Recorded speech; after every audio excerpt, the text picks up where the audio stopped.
All right. All right, Harley. That's it. Harley, how you been? It's SSDD. It's been rough. It's a rerun.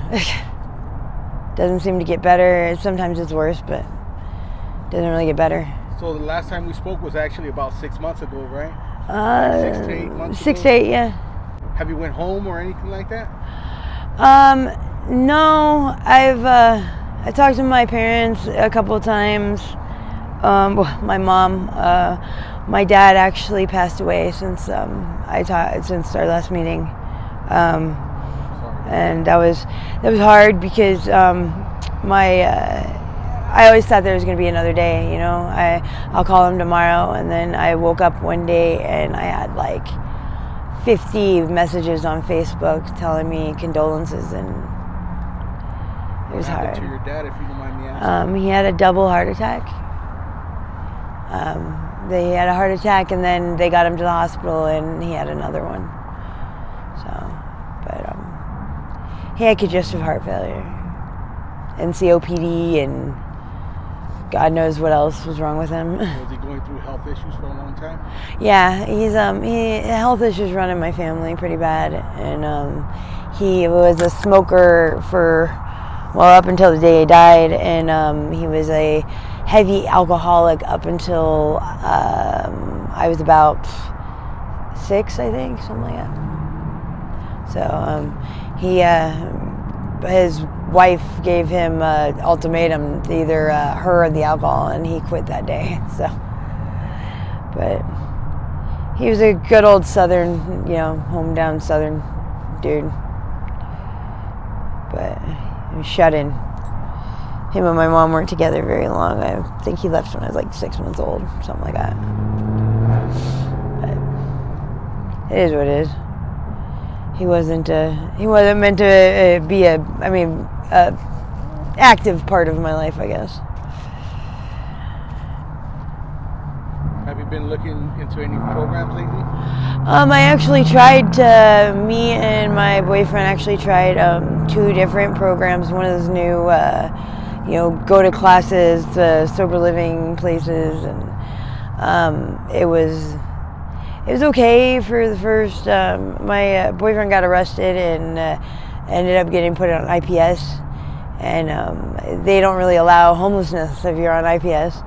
So in order for us to, they pretty much told him that we find a program we could both go into, or we pretty much drop the dead weight, is how they put it, and they were talking about me.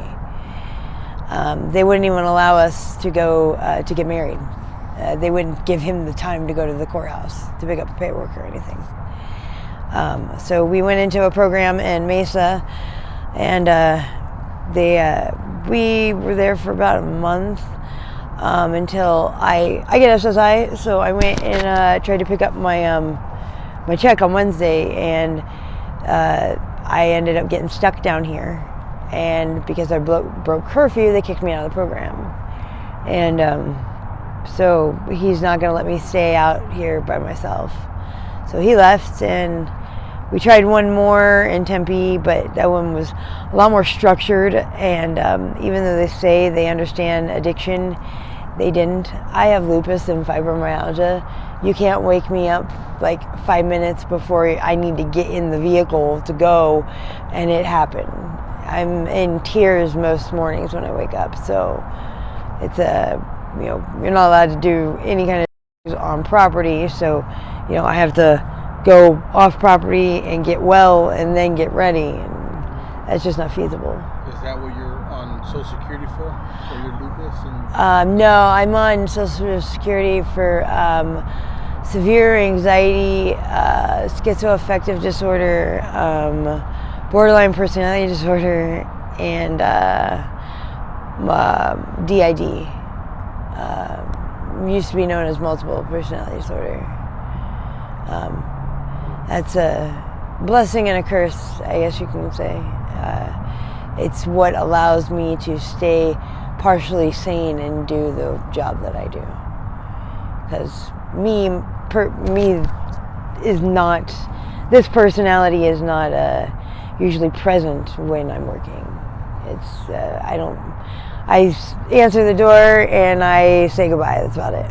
So when you go out on the streets and work, you take on another personality? Somebody else comes out, yes.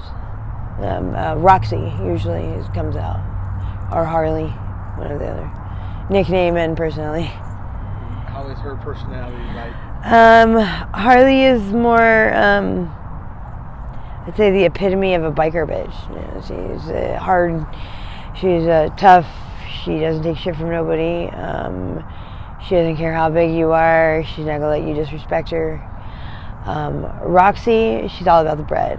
You know, she does what is needed to make sure that we don't come home empty-handed, and to make sure that we don't get hurt while we're out. You know, there's sometimes there's a little mishap where, you know, I mean, we obviously don't have control over you know, who's in control. It's a trigger type thing, you know. Something happens, something said, a scenario, and one of us takes over that's meant to cope with that situation. But it has happened where people think it's what do you call it, convenient.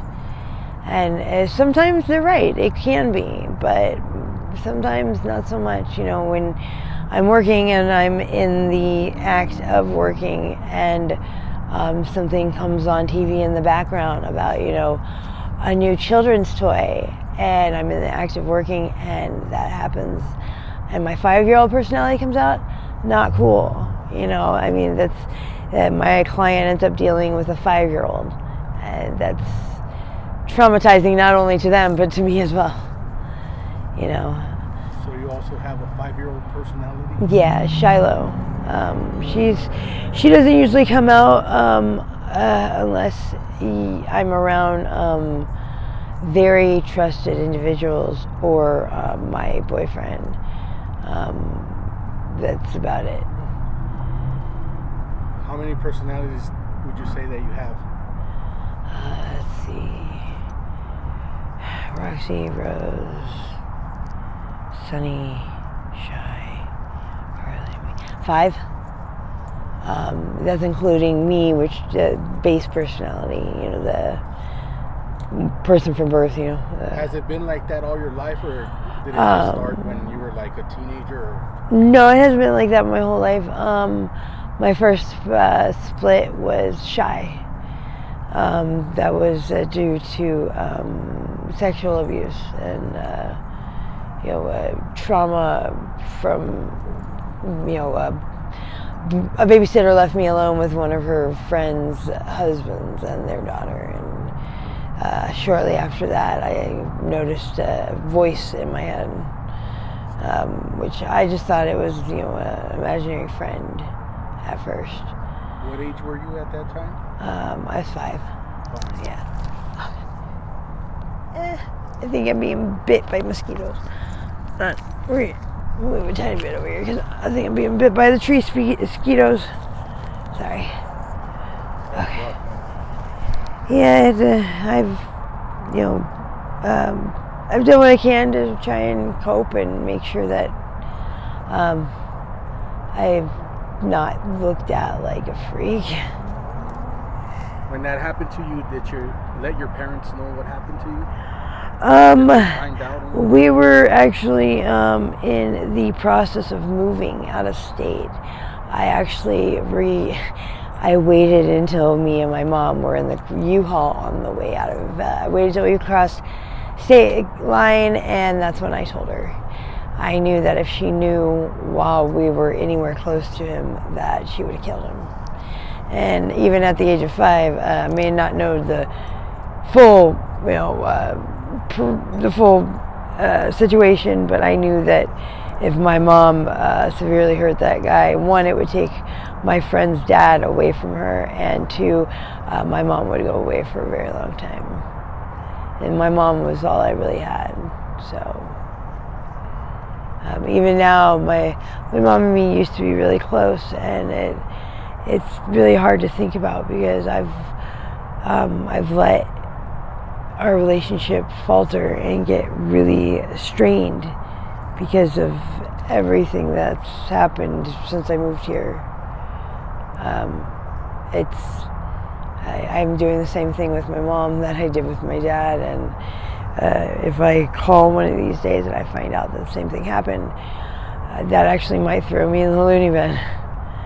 I don't know if I would be able to handle that. But something still stops me from calling. I don't know, maybe because I'm embarrassed, or I want some dramatic improvement in my life before I call her, so she could see that I'm okay and that I'm not a failure, I guess. I feel like a failure. If your mom ever gets to see this interview, do you want to tell her anything? That I love her, and that I'm working on being okay. I wish that she would just everybody dreams about that white knight in shining armor. I wish my mom would just show up. I know it's not her responsibility to come and rescue me, but it'd be nice if she showed up and I don't know. I still have that little voice in my, I got shy still in my head, so I still have that little voice in my head that, I miss my mom. She was always my best friend, and it's stupid that I've let us drift apart so much. And it's not her fault. It's not her fault that, my mom growing up was a stripper and an escort, and it's not her fault that I took the same path. So that was my decisions and not hers. Can't blame them on her. And I was wrong to do so. Because I'm an adult. I make my own decisions. Whether I had influences as a child or not, or it's still my own decisions, and I know the consequences. All